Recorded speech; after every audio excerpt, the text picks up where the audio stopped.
La nuit de Noël, nos proches se sont réunis et la table était remplie de nourriture.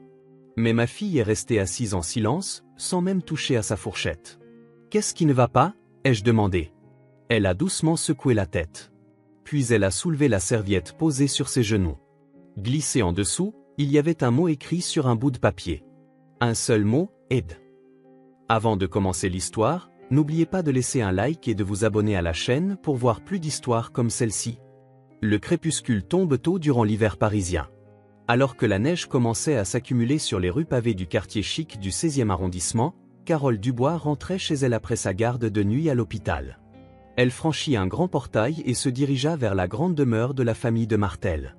C'était la maison de son mari Robert, qu'elle avait épousé en secondes noces 3 ans auparavant. « Bonsoir Madame Carole », la salua poliment Marthe, la femme de chambre, alors que Carole ouvrait la porte d'entrée.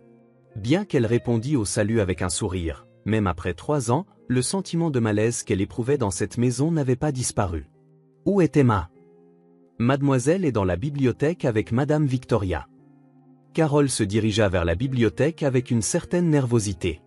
Elle frappa et la voix d'une femme âgée dit « Entrez ». Quand elle ouvrit la porte, sa belle-mère Victoria était assise dans un fauteuil luxueux, lisant un livre à Emma, âgée de 12 ans. Victoria était très estimée dans les cercles mondains en tant que philanthrope locale. « Maman !» Emma se leva en voyant sa mère et courut vers elle.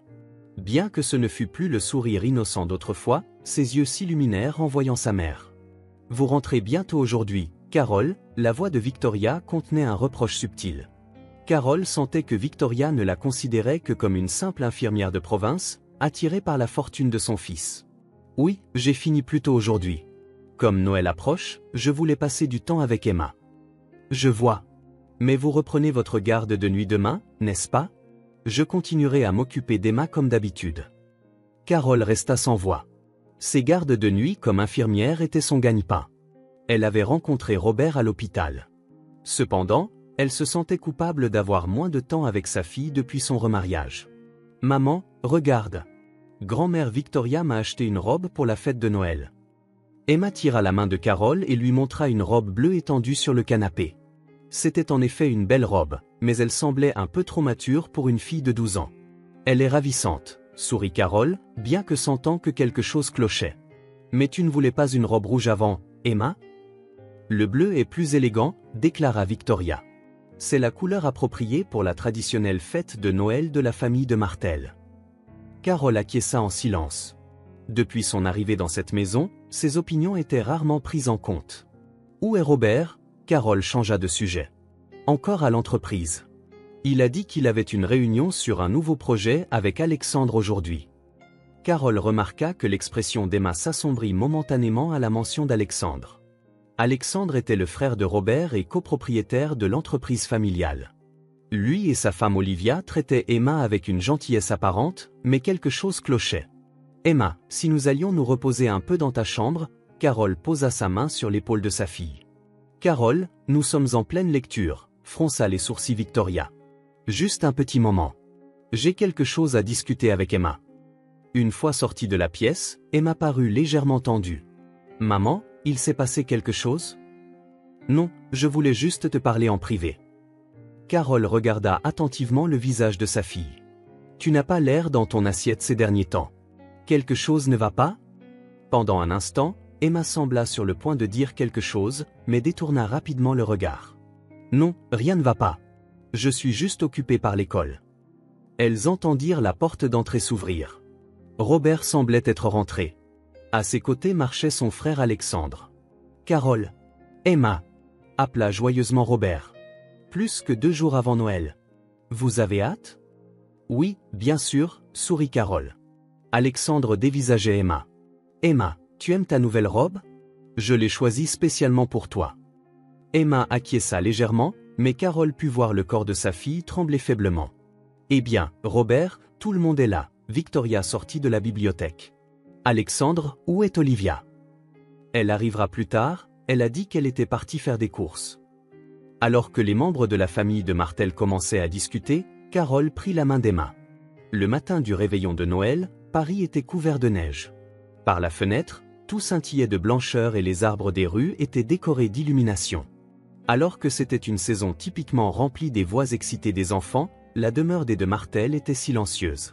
Carole, rentrant de sa garde de nuit, traîna son corps fatigué vers la chambre d'Emma. Elle frappa, mais il n'y eut pas de réponse. Ouvrant doucement la porte, elle trouva Emma déjà réveillée, regardant par la fenêtre avec des yeux vides. « Bonjour Emma. » Joyeux réveillon de Noël, la salua vivement Carole, mais Emma se tourna lentement et n'offrit qu'un léger sourire. Ses yeux ne souriaient pas. « Bonjour maman. » Carole s'assit à côté de sa fille. Elle pouvait voir des ombres d'anxiété dans l'expression d'Emma. « C'est un jour spécial. Pourquoi ne m'aiderais-tu pas en cuisine? Nous devons préparer le dîner. » Le visage d'Emma s'éclaira légèrement. « Vraiment?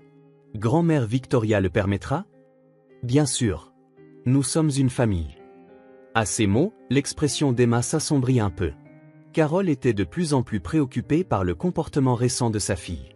Jusqu'à l'année précédente, Emma avait été pleine d'énergie et vive, mais quelque part en cours de route, elle était devenue renfermée, souriant moins. Carole avait été occupée par son travail d'infirmière et Robert travaillait tard à l'entreprise familiale. Sans s'en rendre compte, la vie d'Emma était venue à être dominée par Victoria et la famille d'Alexandre. « Allons-y », Carole prit la main d'Emma et se dirigea vers la cuisine. Elle prévoyait de faire des biscuits et de préparer le dîner de Noël du lendemain. Carole était secrètement soulagée d'avoir un moment seul avec sa fille. Quand elles entrèrent dans la cuisine, Victoria était déjà là, parlant avec le chef. Elle fronça les sourcils en voyant Carole et Emma. « Carole, vous ne devriez pas amener Emma dans un endroit pareil. La cuisine est le travail des domestiques. Je voulais faire des biscuits avec Emma. » « Nous sommes occupés à préparer pour demain, » dit Victoria avec désapprobation. « D'ailleurs, Emma n'a-t-elle pas ses leçons avec son précepteur ?» Carole était sur le point de répondre quand Robert entra. « Bonjour tout le monde, » dit-il joyeusement. « Est-ce que quelque chose de délicieux est en préparation aujourd'hui ? » Robert, Carole a amené Emma ici à un moment si chargé. Robert se plaça entre sa mère et sa femme, souriant avec gêne. « Mère, c'est Noël. Laissons Emma s'amuser un peu. » Victoria afficha une expression mécontente mais ne dit rien de plus. Elle quitta la cuisine. Carole adressa un sourire reconnaissant à Robert. C'était un mari gentil, mais il montrait parfois de la faiblesse face à l'influence de sa mère. Aujourd'hui, il avait inhabituellement pris le parti de sa femme. « Qu'est-ce que vous préparez ?» demanda Robert à Emma. « Des biscuits en pain d'épices » répondit Emma d'une petite voix. « Merveilleux. Mes préférés. » Robert tapa doucement la tête de sa fille, puis dit « Bon, je retourne travailler. Je dois terminer quelques dossiers avant demain » et il quitta la pièce. Carole et Emma commencèrent à mélanger la pâte ensemble. Progressivement, l'expression d'Emma s'adoucit et son rire se fit entendre pour la première fois depuis longtemps. Carole voulait chérir cet instant. Cependant, le moment heureux ne dura pas longtemps. « Excusez l'interruption » entendit-on la voix d'Olivia et Carole et Emma se retournèrent. Alexandre et Olivia étaient arrivés tôt. Olivia était parfaitement habillée comme toujours, et Alexandre portait un costume cher. « Oh, Emma, tu cuisines dans ces vêtements » dit Olivia d'une voix mielleuse. « Il faudra que tu sois bien plus élégante pour la fête de demain. » L'expression d'Emma changea complètement. Elle se figea et ses mains se mirent à trembler. « Qu'y a-t-il, Emma » demanda Carole, inquiète. Emma ne répondit pas, fixant juste ses mains couvertes de farine sans bouger. « Emma !» Alexandre s'approcha et posa sa main sur l'épaule d'Emma. « Où sont tes manières ?»« Bonjour oncle Alexandre, tante Olivia, » dit Emma d'une petite voix. « C'est mieux, » sourit Alexandre, mais ses yeux étaient froids. « Tu as hâte d'être à la fête de demain ? Je t'ai préparé une surprise spéciale. » Au moment où elle entendit ces mots, Emma dit soudain « J'ai besoin d'aller aux toilettes. » Et elle disparut de la cuisine. « Emma !» Carole tenta de suivre sa fille, mais Olivia lui attrapa le bras. « Carole, votre robe est prête pour demain ? Victoria a commandé quelque chose de spécial. »« Oui, merci. » Carole était distraite mais inquiète pour Emma. « Emma est trop nerveuse, » dit Olivia. « Peut-être qu'elle a été gâtée parce que vous êtes si occupée. » Carole voulut protester contre ces mots, mais sentant le regard froid d'Alexandre, elle resta silencieuse. « Excusez-moi, » dit finalement Carole, et elle alla chercher Emma. Emma était retournée dans sa chambre. Quand Carole frappa, une petite voix répondit « Entrez ». « Emma ? Qu'est-ce qui ne va pas ?» Quand Carole entra dans la pièce, Emma était assise sur le lit, tremblante. « Ça va, je suis juste fatiguée, répondit Emma d'une petite voix. Carole s'assit à côté de sa fille et serra son petit corps dans ses bras. Tu es sûre que rien ne va pas? Tu agis bizarrement ces derniers temps. Emma commença à dire quelque chose mais se tut rapidement à nouveau. Est-ce que tu me croirais, maman? Bien sûr. Quoi qu'il arrive, maman est de ton côté. Emma était sur le point de dire autre chose quand la porte s'ouvrit et Robert passa la tête. Que se passe-t-il? Maman était inquiète. Emma est juste fatiguée, expliqua Carole. Je pense qu'elle devrait se reposer pour demain. Je vois. Robert parut quelque peu perplexe. Mais Mère et Alexandre disent qu'ils ont quelque chose à discuter. Ils veulent que tout le monde se rassemble maintenant. Oui, dans la bibliothèque. Carole regarda Emma. Veux-tu rester te reposer? Emma secoua la tête. J'y vais. Ça va. Quand ils entrèrent dans la bibliothèque, Victoria et la famille d'Alexandre attendaient déjà. Tout le monde est là maintenant, dit Victoria avec satisfaction. Nous avons un invité spécial qui vient demain. J'ai invité la grand-mère d'Emma, Jeanne Dubois. Carole fut surprise. Ma mère? Oui, c'est votre mère, la grand-mère d'Emma. Je l'ai invitée en tant que membre de la famille.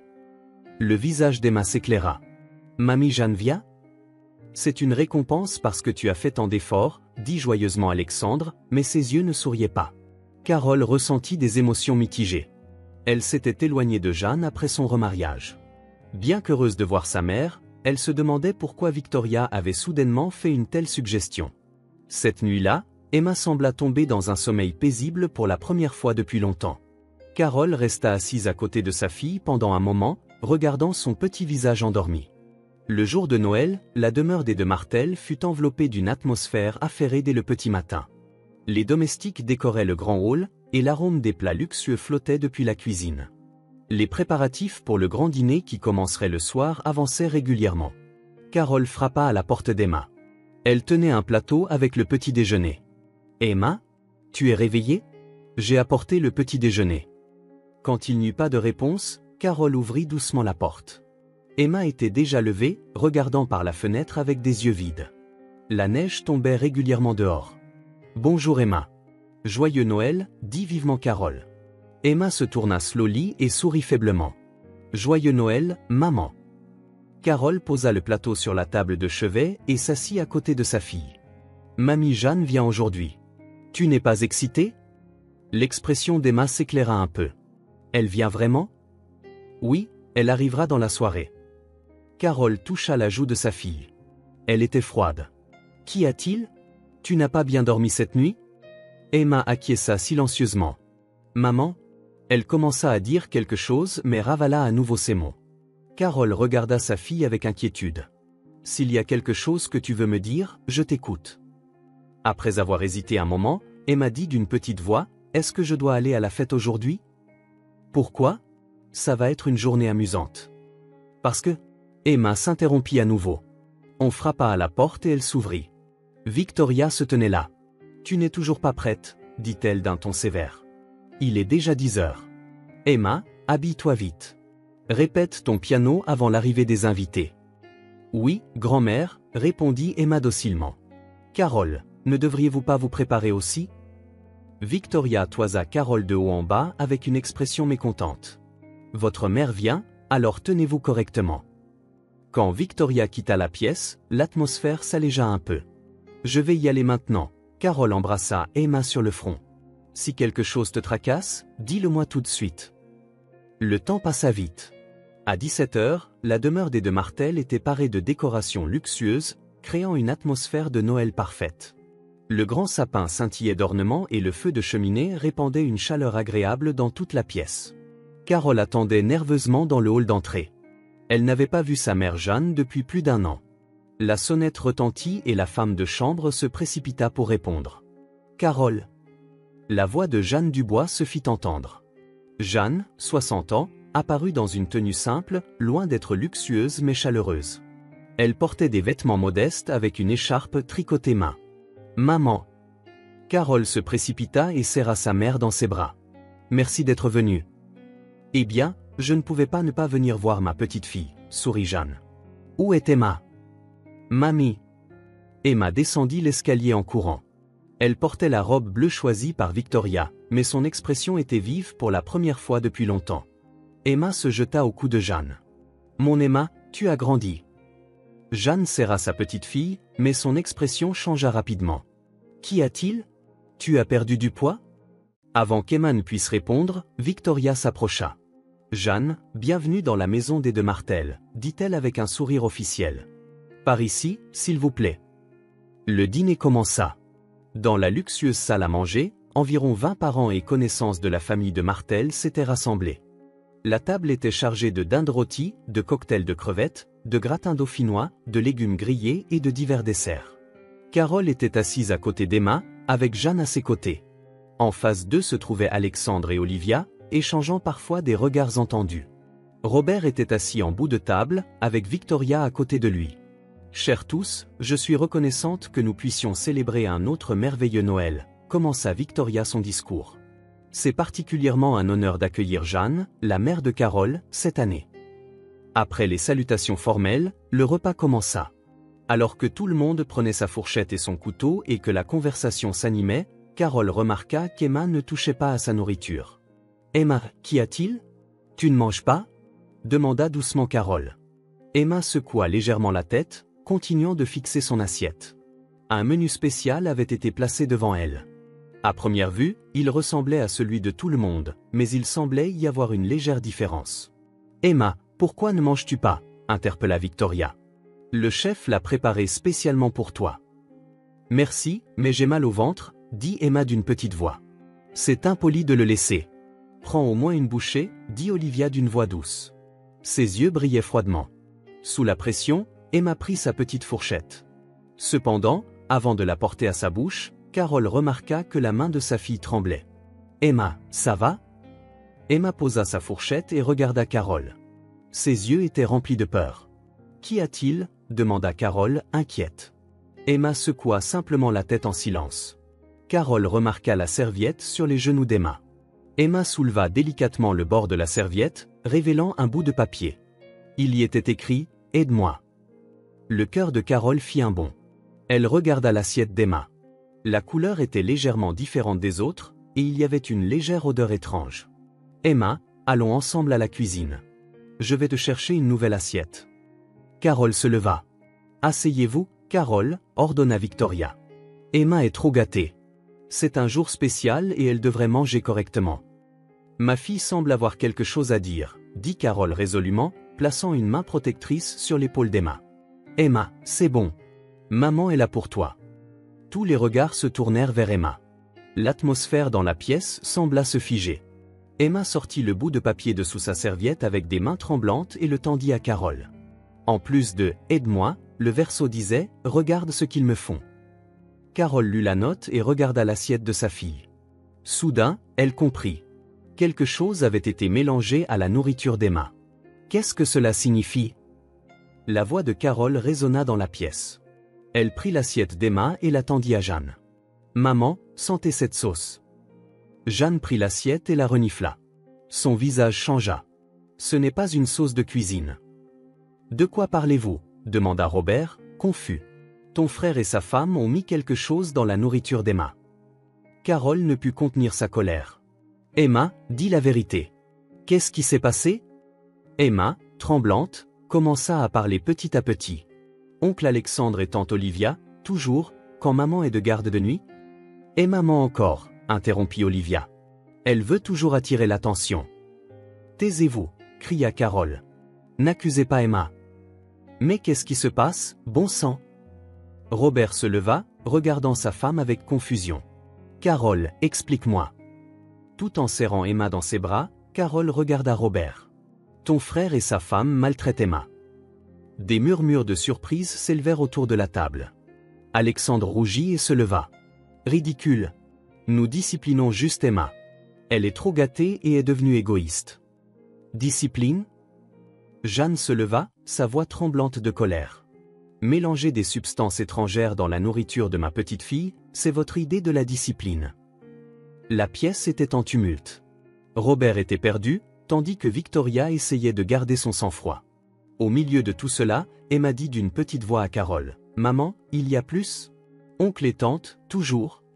À ce moment, la porte de la salle à manger s'ouvrit et la femme de chambre entra, portant une petite boîte. Madame Jeanne, ceci a été trouvé dans vos bagages. Jeanne prit la boîte et l'ouvrit. À l'intérieur se trouvait un petit appareil photo numérique. Montrez ça. Jeanne posa l'appareil sur la table. Je sentais que quelque chose n'allait pas avec Emma. C'est pourquoi j'ai apporté cet appareil. Carole dévisagea Jeanne. La tension parcourut la salle à manger. Robert prit l'appareil que Jeanne avait apporté et appuya sur un bouton. Le petit écran LCD s'alluma et une vidéo commença à jouer. Le visage de Robert devint blême. L'écran montrait Alexandre attrapant le bras d'Emma et la menaçant. « Ne dis rien à personne. Si tu le fais, je ferai renvoyer ta mère de l'hôpital. Ta mère perdra son travail à cause de toi. » Sa voix était enregistrée. La séquence suivante montrait Olivia mélangeant quelque chose dans la nourriture d'Emma. « Ça te rendra un peu plus docile. » Sa voix était clairement enregistrée. « Qu'est-ce que c'est que ça ?» hurla Robert. Il posa l'appareil sur la table et foudroya Alexandre du regard. « Explique-toi. » Robert, calme-toi. Victoria attrapa le bras de son fils. L'éducation des enfants demande parfois de la rigueur. Éducation ? Carole éleva la voix, incrédule. Vous appelez ça de l'éducation ? Menacer ma fille et mélanger des drogues dans sa nourriture ? C'était juste des somnifères, dit Olivia nonchalamment. Elle était trop bruyante, alors nous voulions juste la calmer un peu. Bruyante ? Carole tremblait de colère. Qu'a fait Emma ? Emma tremblait légèrement dans les bras de sa mère. Rassemblant son courage, elle commença à parler d'une petite voix. Quand maman est de garde de nuit, oncle et tante viennent toujours dans ma chambre. Ils disent que j'ai fait quelque chose de mal et me punissent. Parfois, ils mettent quelque chose dans ma nourriture qui me rend somnolente ou malade. Hé !» Emma hésita. Jeanne lui frotta doucement le dos. Vas-y, Emma. Tu es en sécurité maintenant. Il m'enferme dans une pièce sombre et ne me laisse pas sortir pendant des heures. Quand je pleure, il me menace en disant « Si tu le dis à ta mère, pire arrivera. » Grand-mère Victoria savait, mais elle n'a rien fait. Robert regarda sa femme et sa fille, puis sa mère et la famille d'Alexandre. Le sang avait quitté son visage. Est-ce vrai ? Mère ? Frère ? Est-ce là la façon des deux Martel ? Robert, je veux que tu comprennes. Victoria s'approcha de son fils. Carole ne te convient pas. Elle n'est qu'une infirmière, pas quelqu'un de notre rang. Emma doit aussi apprendre la fierté de la famille de Martel. Fierté ? Robert éleva la voix. Maltraiter un enfant, c'est de la fierté ? Nous ne l'avons pas maltraité, objecta Olivia. Nous la disciplinions, c'est tout. Discipline. Jeanne se leva. Ses yeux brûlaient de colère. Menacer ma petite fille, la droguer, l'enfermer ? C'est ça, votre discipline ? Nous devrions signaler ça à la police. La police ? Alexandre rit. Nous avons une influence considérable dans cette ville. Qui prendrait le parti d'une infirmière et de son enfant ? Moi, dit Robert calmement mais fermement. Il se plaça aux côtés de sa femme et de sa fille et posa ses mains sur leurs épaules. Je prends le parti de ma famille. Et ma famille, c'est Carole et Emma. Robert. Victoria attrapa le bras de son fils. Qu'est-ce que tu dis ? Nous sommes ta famille. Non, mère, dit Robert résolument. La famille, ça signifie aimer et protéger les autres. Ce que vous faites n'est pas de l'amour. C'est du contrôle. Robert, sois raisonnable, tenta Alexandre d'approcher son frère. Pense à l'entreprise. C'est une affaire de famille ? L'entreprise. La détermination apparut dans les yeux de Robert. À partir de demain, tout changera. Alexandre, tu perdras tous tes postes dans l'entreprise. Et mère, je suis désolé, mais vous devrez quitter cette demeure. Quoi ? Protesta vivement Victoria. Cette maison est à moi. Non. Quand père est mort, cette maison m'a été léguée, dit calmement Robert. Je n'ai jamais rien dit par respect pour vous. Olivia regarda son mari, paniquée. Alexandre, fais quelque chose. Je ne peux pas, le visage d'Alexandre pâlit. Robert détient la majorité des actions de l'entreprise. Continua Robert, demain, je soumettrai toutes les preuves à la police. Jeanne, puis-je garder cet appareil photo ? Jeanne acquiesça et tendit l'appareil à Robert. Je veux que vous quittiez cette maison immédiatement, dit Robert à Alexandre, sa femme et Victoria. J'enverrai vos affaires plus tard. Ne pense pas que c'est fini, dit Alexandre d'un ton menaçant. Nous avons des avocats. Nous vous poursuivrons pour diffamation. Allez-y, sourit Robert. Nous nous retrouverons au tribunal. Avec le témoignage d'Emma et cette vidéo, les chances sont de notre côté. Robert. Victoria se précipita vers son fils. Je suis ta mère. Tu me chasses? Mère, dit tristement Robert. Vous saviez que votre petite fille était maltraitée et vous n'avez rien fait. C'est impardonnable. Victoria resta sans voix. Le sang avait quitté son visage. Emma. Robert se tourna vers sa fille. Je suis tellement désolé. Je n'avais pas remarqué. Emma courut vers son père et le serra dans ses bras. Papa. Carole regarda son mari et sa fille, des larmes de gratitude coulant sur ses joues. Elle s'approcha de Jeanne et serra sa mère fort dans ses bras. Merci maman. Comment as-tu su? L'intuition d'une mère, sourit Jeanne.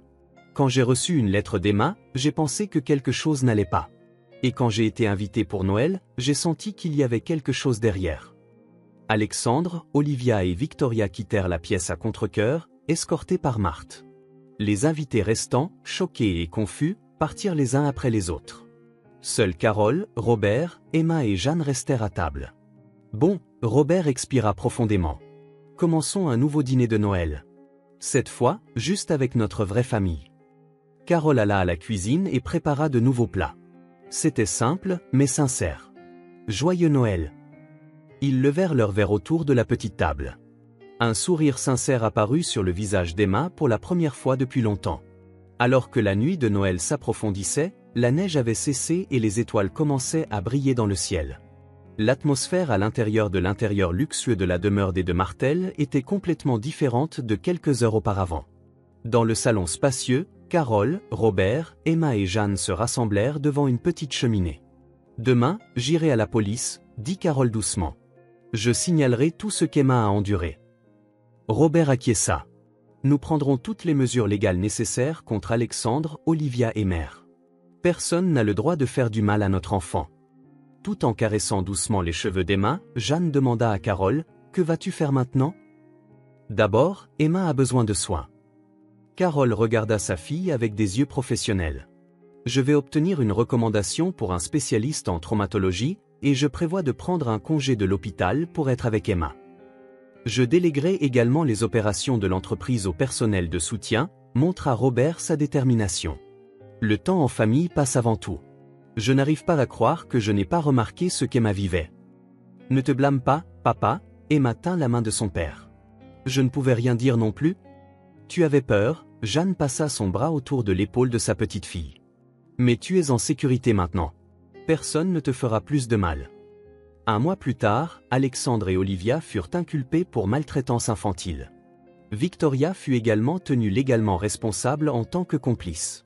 Pendant le procès, il fut révélé que non seulement Emma, mais aussi des enfants de domestiques précédemment employés par la famille de Martel avaient été victimes. « Je n'arrive pas à y croire », dit Carole en lisant un article de journal.